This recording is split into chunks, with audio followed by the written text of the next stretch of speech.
Hello प्यारे बच्चों, बेटा कक्षा दूसरी में पर्यावरण अध्ययन या जिसको आप बोल सकते हो ईवीएस इन्वायरमेंटल स्टडीज़ में आज हम पौधे और उसके विभिन्न भागों के बारे में पढ़ेंगे। ठीक है, तो सबसे पहले बेटा हमें यही जानना होगा पौधे के कितने प्रकार होते हैं, मतलब क्या होता है। पेड़ होता है, पौधा होता है, झाड़ी होती हैं, बेल होती है, तो ये सब जानना ज़रूरी है। ठीक है, आगे बढ़ने से पहले आप सभी से एक छोटी सी रिक्वेस्ट है, जो लोग मेरे चैनल पे नए हैं या आप पहले से भी जुड़े हुए हैं और आपने अभी तक मेरे चैनल को सब्सक्राइब नहीं किया तो प्लीज़ मेरे चैनल को सब्सक्राइब कर लीजिए। देखिए बेटा जी, आपका जो पौधे और उसके विभिन्न भाग, इसको हम धीरे धीरे सीख रहे हैं। सभी बच्चे यहाँ पर अपना नाम लिखेंगे या आज की तारीख लिखेंगे। आज तारीख है 6, आपका 10वां महीना चल रहा है और साल 2021 चल रहा है। ठीक है, और अब देखिए बेटा, उचित मिलान करना है। पेड़ का प्रकार, पेड़ का उदाहरण। पहले आप ये समझ लो, पेड़, लंबा पेड़ जैसे नीम का, आपके घर के आसपास जो भी पेड़ हो। ठीक है, उसके बाद है झाड़ी। झाड़ी वो होती है जो घनी हो, और पेड़ जितनी लंबी नहीं होती, छोटी होती है। ठीक है, जैसे गुलाब की झाड़ी होती है।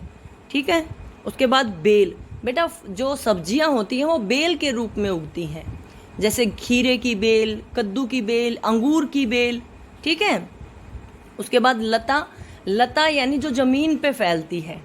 एक तो बेल दीवार के सारे ऊपर चढ़ जाती है, एक जो जमीन पे धीरे धीरे चलती रहती है, जमीन से ऊपर नहीं चढ़ पाती वो। ठीक है, और उसके बाद जड़ी बूटी या शाक, जो पौधे बिल्कुल छोटे होते हैं। ठीक है, जैसे घास हो गई आपकी, या फिर आपकी जो सब्जियां हैं, मेथी और पालक, पुदीना, धनिया, ये ज़्यादा बड़े नहीं हो पाते ना, तो वो वाले। ठीक है, अब मिलान कर लेते हैं। ये देखो, कद्दू क्या होगा, कद्दू की बेल होगी। आम का पेड़ होगा। घास आपकी साग सब्जी जड़ी बूटी में आएगा। मनी प्लांट आपकी बेल होगी, लेकिन जो मनी प्लांट की बेल है ये दीवार के साथ चढ़ेगी, और जो कद्दू की बेल है वो जमीन पर फैलेगी। और गुलाब की झाड़ी होगी। ठीक है, इस तरह से आपको मिलान करना है। पेड़ आम, झाड़ी गुलाब, बेल मनी प्लांट की, लता या लता का मतलब भी बेल होता है, जमीन पे फैलने वाली कद्दू की, और जड़ी बूटी या शाक घास या पालक या पुदीना, इस तरह की जो चीजें होती हैं। ठीक है, आप सभी मैच कर लीजिए, मिलान कर लीजिए। आगे बेटा आपको पहचान करके पौधों के नाम लिखने की, ये क्या है मतलब। देखो, मैं आपको दोनों बता देती हूँ। ये पेड़ है और ये किसका पेड़ है, बरगद का। मैं इनके नाम भी बता देती हूँ आपको। ये क्या है, लता या बेल जो जमीन पे फैलती है, और ये क्या है इसके अंदर, कद्दू। ये शाक या जड़ी बूटी, और ये क्या है, पुदीना आपका।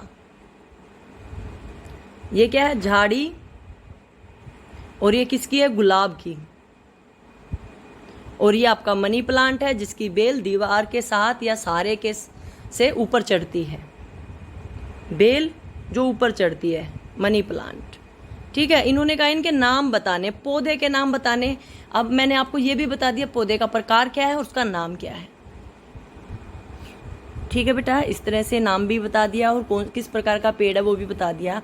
आप लोगों को एक बात क्लियर करना चाहूंगी कि लता और बेल एक ही होती हैं, लेकिन कुछ जो बेल दीवार के साथ चढ़ जाती हैं और कुछ जमीन पे फैल जाती हैं।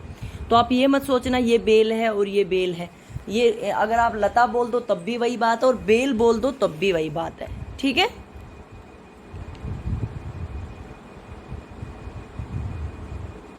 आगे है सही उत्तर का चयन करना है। निम्नलिखित में से पेड़ का उदाहरण बताना बेटा, कौन सा, तरबूज, आम, अंगूर। इसमें आम का पेड़ होता है।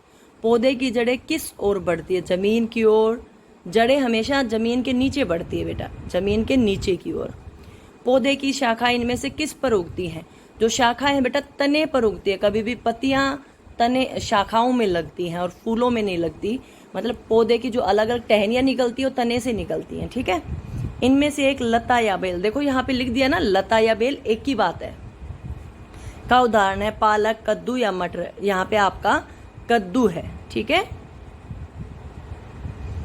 अगला है बेटा कद्दू, तरबूज और लौकी। क्या है ये, बेल।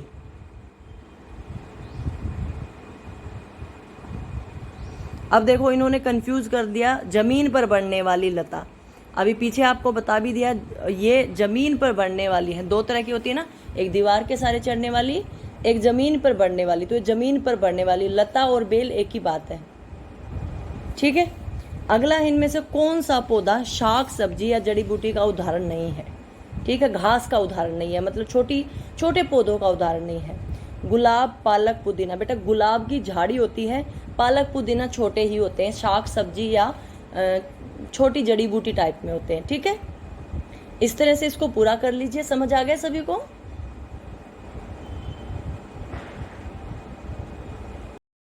बच्चों अब हम बात करेंगे जीवन कौशल में जल प्रदूषण। जल यानी पानी। पानी अगर किसी भी कारण दूषित हो रहा है, खराब हो रहा है, पीने लायक नहीं हो रहा है, तो वो जल प्रदूषण है। उसका कोई भी कारण हो सकता है।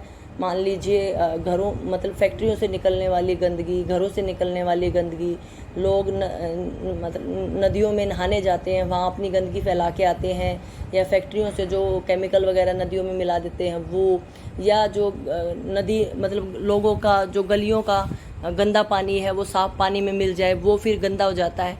तो जल प्रदूषण कैसे भी हो सकता है।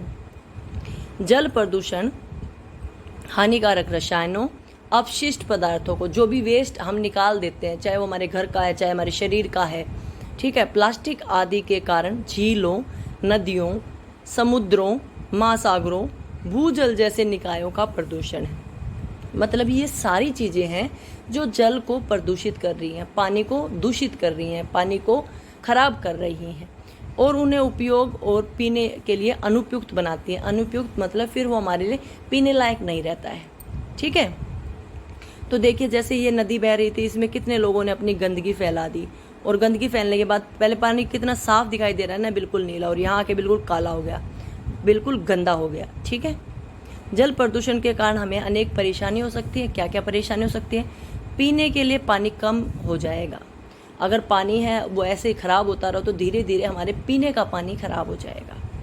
जल जनित रोग, पानी से होने वाली बीमारियां फैल जाएंगी, जैसे हैजा, पैचिस, टाइफाइड, दस्त।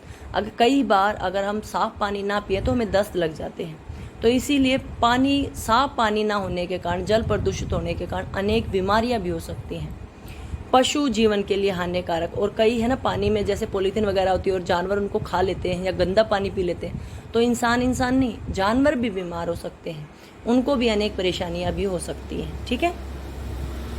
बात करते हैं जल प्रदूषण को कम करने के लिए हमें सामूहिक प्रयास करना चाहिए। मतलब पानी को दूषित होने से बचाने के लिए आप जो भी कोशिश कर सकते हो, आपको वो कोशिश करनी चाहिए। आपको इन चित्रों में देख के ये बताना है किन किन में जल प्रदूषण हो रहा है। जहाँ जहाँ पानी है ना बेटा, वो दूषित हो रहा है। तो देखो पानी किसमें है, इसमें पानी है, ये गंदा हो रहा है, इसमें भी पानी है, ये भी गंदा हो रहा है, इसमें भी पानी है, ये भी गंदा हो रहा है, इसमें भी पानी है, ये भी गंदा हो रहा है, और इसमें भी पानी है, ये गंदा हो रहा है। सिर्फ इसमें कहीं पानी नहीं दिखा रखा। आपको उन चित्रों की पहचान करनी है जिसमें पानी गंदा हो रहा है, साफ नहीं है। नीला पानी साफ होगा जैसे इस चित्र में दिखा रखा है, बाकी जहाँ पे काला पानी हो चुका है वो सब गंदा हो चुका है, दूषित हो चुका है, ठीक है। आपको पानी को दूषित होने से बचाने के उपाय करने चाहिए, जो आप अपने लेवल पे या अपने स्तर पर कर सकते हैं, ठीक है बेटा। अब बात करते हैं संस्कारशाला की छोटी छोटी मगर बड़ी बातें। आज का हमारा सुविचार है, हम अपने विचारों के वशीभूत हैं। अगर हम अपनी सोच नहीं बदल सकते तो हम कुछ भी नहीं बदल सकते। इस बात का मतलब मैं आपको पीछे जब हम पढ़ते थे पेपरों से पहले तब भी समझाया था, जैसी हमारी सोच होगी हम वैसा ही काम करेंगे। अगर हम किसी सामने वाले व्यक्ति के बारे में सोचते हैं कि वो अच्छा नहीं है, तो फिर हमें उसकी हर बात गलत लगती है। लेकिन अगर सामने वाला इंसान हमारा पसंद का है या काम हमारी पसंद का है, तो हम मन लगा के उस काम को करते हैं और उस इंसान की तारीफ़ करते हैं। कई बार ऐसा होता है ना कि आपका काम करने का मन नहीं है, तो वो काम गलत होता रहता है, लेकिन जिस काम को आप मन लगा के खुशी से करते हो वो अच्छा हो जाता है। तो इसीलिए किसी भी काम को सोच के, समझ के, अपने विचारों के अनुसार अच्छा बना के करें, ठीक है। क्या खाना है? पीले रंग की चीज़ें खानी है, जैसे केला, आम, पीली दाल। आम का सीजन जा चुका है, ये पीछे से ही वर्कशीट ले रखी है। तो जो भी आजकल पीली चीज़ें चल रही हैं, सेब भी पीले में आ जाएगी, आधी पीली होती है आधी लाल होती है, आप सेब खा लीजिए। क्या खेल खेलना है? टिक टैक गो या चिड़िया उड़, ठीक है। टिक टैक टो या चिड़िया उड़, ये इनमें चिड़िया उड़ तोता उड़ मैना उड़ आप सभी को आता है, ये खेल खेलना है। गतिविधि में पौधों को पानी देना है। कल आपने पौधारोपण के विषय में जाना था, आज उन्हीं पौधों को पानी दे दीजिए, ठीक है। आपकी दैनिक दिनचर्या वही है, माता पिता का अभिवादन करके दिन की शुरुआत करें, दांतों को दिन में 2 बार ब्रश करें, प्रतिदिन स्नान करें, खूब पानी पिएं, संतुलित आहार लें, अपने चेहरे को छूने से बचें, हाथों को बार बार धोएं, अपना गृह कार्य समय पे पूरा करो और जल्दी से पूरा करके अपनी टीचर को भेज दो, ठीक है बेटा। सभी बच्चे जो आज वर्कशीट मिली है इसका काम जल्दी से पूरा करके अपनी टीचर को भेज दीजिए और दैनिक दिनचर्या में जो बातें बताई गई हैं वो आपके अच्छे के लिए है, उनका पालन करें। वीडियो अच्छी लगे तो लाइक कर देना, चैनल को सब्सक्राइब कर लेना, कमेंट करके बताना कैसी लगी। वीडियो देखने के लिए आपका बहुत बहुत धन्यवाद।